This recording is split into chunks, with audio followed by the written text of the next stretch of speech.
So why cybersecurity? We all know that the rate at which we get information, or the information in the global space about data breach, has been so high. If you look at some of the information out there today, you will see that no matter what we do today, we cannot exempt leaving our digital footprints out there, either by opening a bank account or by registering in a school or by applying for a visa to go somewhere, or even just buying goods, shopping online. These are our digital footprints. And in each of these transactions, you are leaving your first name, your surname, your date of birth, your mother's maiden name, your state of origin.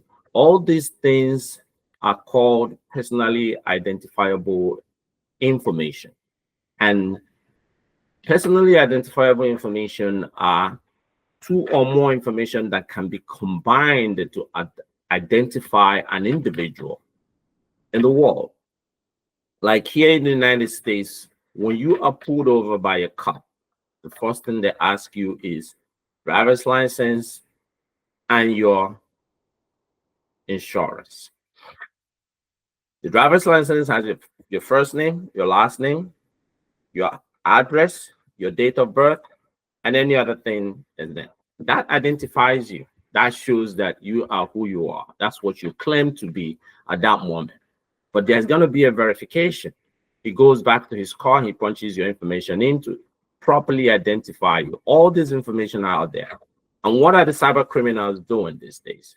When they are able to breach your network, they will take all this information and either sell it in the black market, okay, the black web, or they will hold your data at ransom because they are very vital in the businesses that you're doing. So for that reason, these are valuable assets for businesses.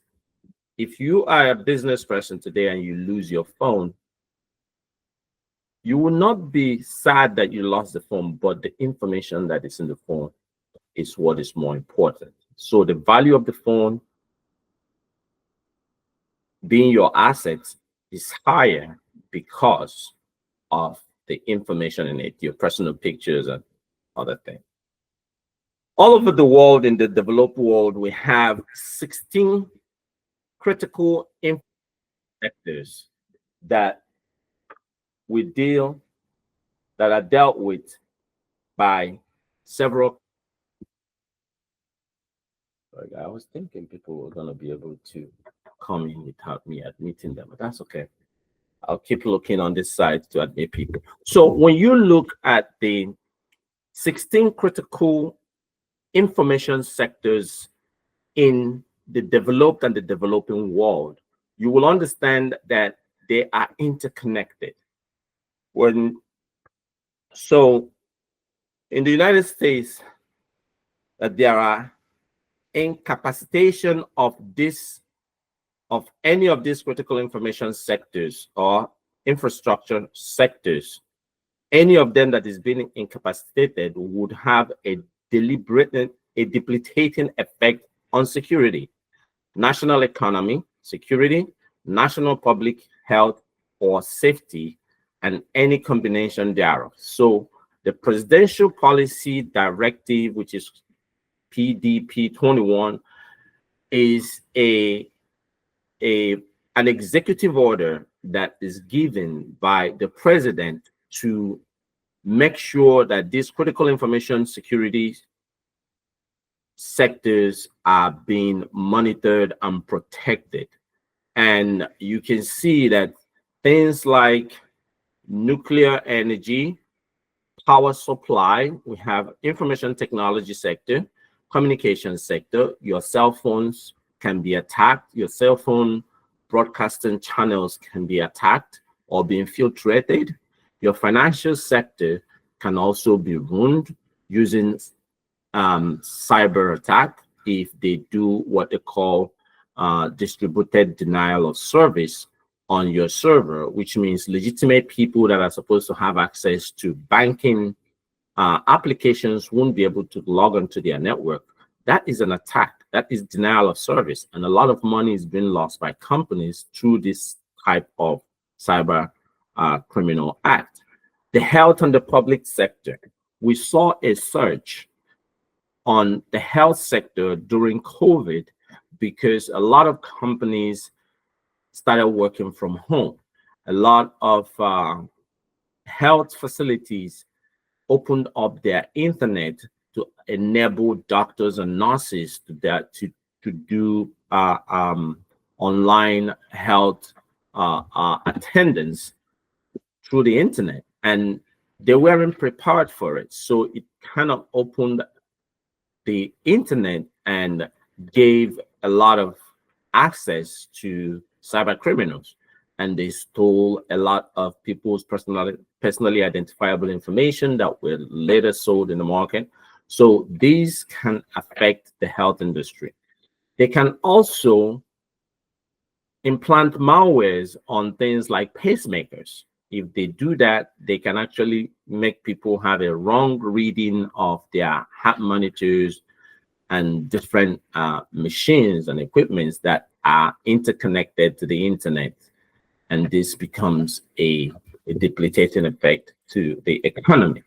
And you will not want to trust any company that their health industry is being hacked. Also, the transportation system, the rail industry is also interconnected to the internet, and all these things can be derailed. The railroad can be derailed. They can use a physical attack through their operational technology to derail the planes. So the water system also, there was one that happened where the attacker got in and released sewer drainage into drinking water system that can be poisonous to the society. So the government of every country is creating awareness, creating frameworks, creating regulatory bodies that they can use to mandate companies to maintain a certain regulation standard in order to mitigate or reduce the effect of cyber attacks on these critical infrastructures that we're talking about. So the National Cyber Strategy recognizes that private and public entities have struggled to secure the systems as adversaries have increased their frequency. So the frequency of their attack, coupled with information technology and artificial intelligence, their rate of attack and the sophistication of the attack has also increased the need for cybersecurity professionals in every of these, not only critical infrastructure sectors, but in our daily activities, banking, commerce, and so on. So the federal spending, you can see in the United States, in information technology 2025 is projected to be substantial, with the focus of cybersecurity, AI, IT modernization, and improving the public experience. The public experience, why specific dollar amount vary depending on the source and whether it includes in the Department of Defense. Estimates for civilian agencies alone ranges to around 76.8 billion. And you can see the bar here shows that every year it's been increasing. With the attack on the Iran nuclear system, the American critical infrastructure has geared towards a counterattack from the Iranian government. So all these things, all these sectors has to be manned by people like me and you to make sure that we see things and mitigate them before they become catastrophic to the economy.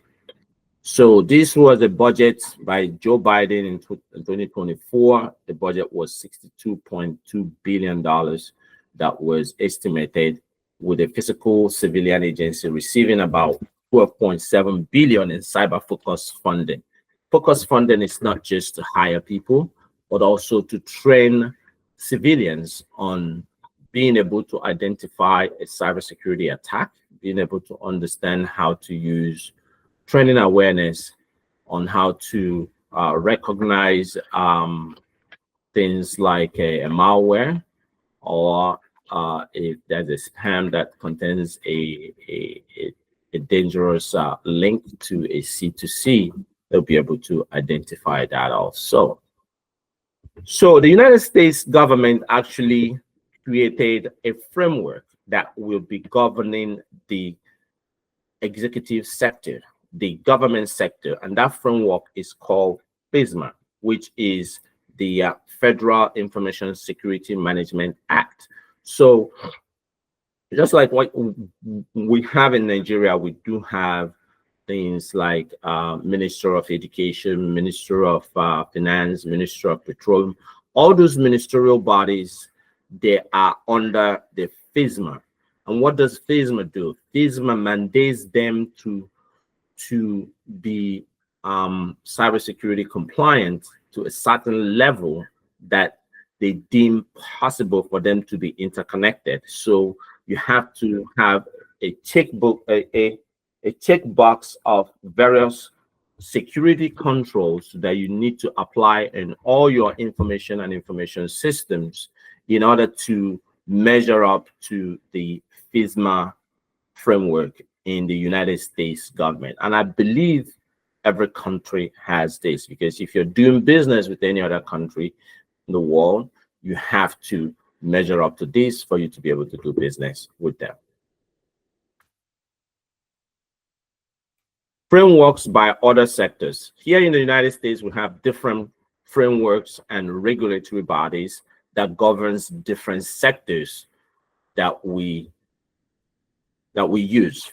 Like if you work with the United States government, I told you about FISMA, but then the United States government decided to produce a cybersecurity framework, or a framework that can be adopted by any sector or by any company that wants to apply cybersecurity. And that was designed by NIST, National Institute of Standards and Technology, and is called Cybersecurity Regs framework. Okay. And then if you deal with credit cards, if you deal with any money card that has Visa, MasterCard, American Express, as long as it has one of those logos, you are bound by the PCI-DSS. PCI-DSS is a regulatory body that was formed by those companies that own Visa, MasterCard, and all those money cards that are out there. They came together and decided, okay, if you're going to be accepting this amount of credit cards in your business, you have to be PCI-DSS compliant. Now, if you work in the corporate accounting laws, you are bound by the Sarbanes-Oxley. And Glenlich Act is for if you are a company and you are in the financial sector, or if you are in the stock environment and you make certain amount of money, you are bound by that rule. If you're in the health industry, you're bound by the HIPAA. If you are an educational institution, you are bound by the FERPA, which is Family Education Rights Privacy Act. And then the General Data Protection Regulation is for the European Union. So if you are from Europe, if you have an European citizenship, it means that you are bound by the GDPR. Not only that, if you are doing business and you collect any data from an EU member citizen, you that collected it is bound by this regulatory body. So there are different fines that you will be charged if you mismanage those private information, those personally identifiable information. If you mismanage them or if they are stolen, you have a certain amount of time to report them. I think either 24 or 48 hours. And if you don't and they find out, you're going to be charged a certain amount of money. There's a lot of regulatory processes on these frameworks as you see them. So if you're working in the EU countries, you are bound by this. But the GDPR was so good that it is not like the piecemeal we have here in the United States. You can see different sectors use different frameworks here in the United States. We don't have an overarching framework that governs everybody, unlike the EU, where they have one rule that is used to govern every EU citizen. So for that reason, different countries like Argentina, Australia, Japan, they have adopted the EU GDPR. Now, Nigeria also is not left out because we are not an island. We live in the world, and we do have a data protection privacy framework called the Nigerian NDPC. The NDPC is a Nigerian Statutory Data Protection Authority established under the Nigerian Data Protection Act of 2023. In the introduction mandate is that the NDPC is a Nigerian Statutory Protection Authority established. Okay, they are right to be informed as a citizen, access your information, rectify your information. So if you go to the bank and you open an account and you find out that they spelled your name wrong, you have the right to be informed that they are collecting your information, which means they give you the form and you opted to fill the form.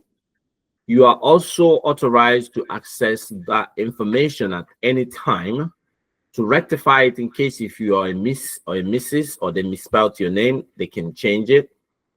And they can also, when there's a breach of your personally identifiable information, they are supposed to let you know.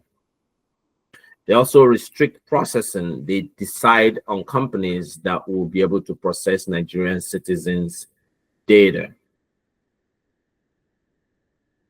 And they also, be forgotten, the protection from automated decision making. They also protect you from people using automated means to collect your information. So this is a framework that works in Nigeria, which means Nigeria is actually has been gearing up and in flow with the rest of the world in regards to cybersecurity compliance, so that they can be able to do business with other countries and companies all over the world.